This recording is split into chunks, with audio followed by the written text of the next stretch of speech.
विद्यार्थी होने के नाते कुछ चीजें बड़ी स्पष्ट है कि मनुष्य का जो व्यवहार होता है, उसका जो लिबास होता है, उसको सार्वजनिक जीवन में उसको बड़ी प्रतीकात्मकता के हिसाब से भी लिया जाता है। एक तो वो ये बता रहे हैं कि सभी तरह के मौसम के खिलाफ मैं एक जैसा खड़ा रहूंगा। तो ये जो टी शर्ट है वो एक प्रतीक के रूप में उसको देखा जाना चाहिए।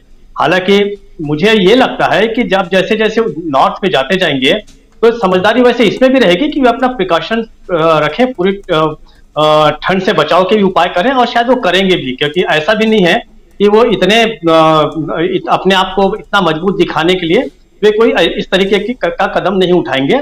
और हो सकता है आगे जाकर वो हम उनका लिबास थोड़ा बदला हुआ देखेंगे, लेकिन इसमें भी ये कोई दिक्कत की बात नहीं है। कोई ये कहे कि देखिए कि भाई इनका टी शर्ट आखिर उतर गया, जिसके लिए इतने शान बघार रहे थे या इतनी ताकत दिखा रहे थे, तो ये मैं मानने के लिए तैयार नहीं हूँ। मौसम के अनुसार हर नेता को कुछ ना कुछ तो करना पड़ता है, करना भी चाहिए किसी भी समझदार व्यक्ति के लिए। दूसरा, इसको प्रतीकात्मक मैं इसलिए ले रहा हूं, अगर मैं बात करूं, देखिए 1929 की मैं बात करता हूं, जिस समय गांधी ने एक तरह से चुनाव कर लिया था कि नेहरू जो हैं वही इस देश के प्रधानमंत्री बनेंगे। उसके ऊपर बहुत उन्होंने उनका चरित्र चित्रण बहुत अच्छे तरीके से किया है, जिसमें ये तो कहा था कि उनका चरित्र जो है स्फटिक की तरह है, वे है चरमपंथी लेकिन इस कदर सख्त नहीं होते कि चीजें ही टूट जाएं। उसमें उन्होंने एक बहुत अच्छी बात ये कही थी कि वे अपनी बातों पर अडिग रहते हैं। अब देखिए इसमें 1936 की बात है, जिसका उल्लेख उन्होंने अपनी किताब में लिखा है नेहरू जी ने, कि मुझे 1936 में मुसोलिनी का पैगाम आया था, चिट्ठी आई थी कि आप आइए और हमसे मिलिए, क्योंकि उस समय नेहरू अपने लोकप्रियता की बुलंदी पर थे।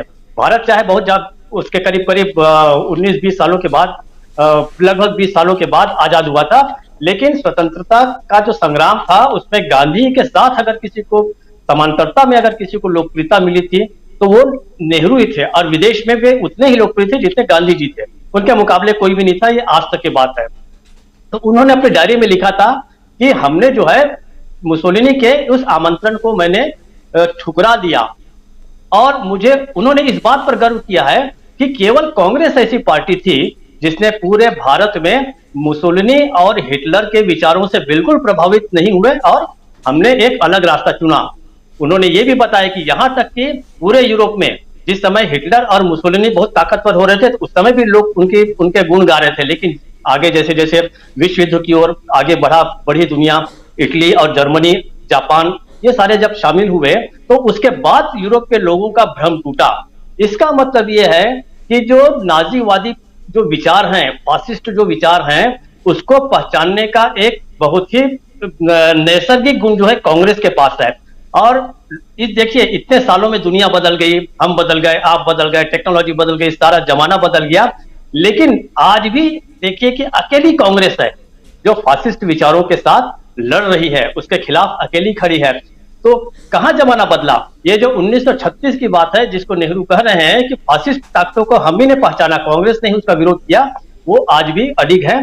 तो ये जो टी शर्ट का न बदलना जो है, मैं उसको इस चीज के साथ कनेक्ट करता हूं कि उन पे विचार नहीं बदले, और यही कारण है कि आज जो भी लोकतंत्र के साथ खड़े हैं, जो सेकुलरिज्म के साथ खड़े हैं, जो समानता, बंधुत्व, वैश्व एकता, अखंडता, इसके साथ जो लोग जुड़ना चाहेंगे उनको स्वतः और नैसर्गिक रूप से और एक कर्तव्य की तरह कांग्रेस से जुड़ना ही पड़ेगा। तो इसलिए मुझे लगता है कि टी शर्ट का न बदलना एक प्रतीकात्मक रूप से अगर उसको लिया जाए तो ये कहा जा सकता है कि उनकी टी शर्ट अगर नहीं बदली, यात्रा नहीं रुकी, तो भारतीय जनता पार्टी के लिए वाकई से बहुत बड़ा खतरा है। और जैसा कि कहा ही जा रहा है कि यात्रा नहीं रुकेगी, आखिर क्यों रुकेगी? क्योंकि इसका आर्थिक पहलू भी हम देख चुके हैं। जिस तरह पुराने साहित्य में रहस्य, रोमांच और अय्यारी में किसी नायक या नायिका के जो प्राण होते थे वो तोते में, हीरामन तोते में होते थे, वैसे ही इस सरकार के जो प्राण हैं वो कम से कम दो व्यापारियों की आर्थिक प्रगति के साथ जुड़े हुए हैं।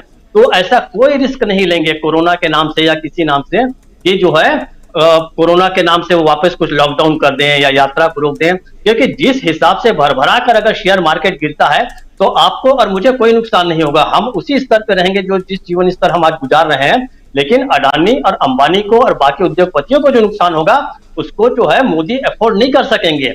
इसलिए मुझे नहीं लगता कि अब इसको रोका जा सकेगा, और ये पूरे भारत के लिए एक बहुत अच्छा संकेत है। राजीव जी। जी बिल्कुल बिल्कुल। टी शर्ट अपने आप में, ये देखिए बारिश में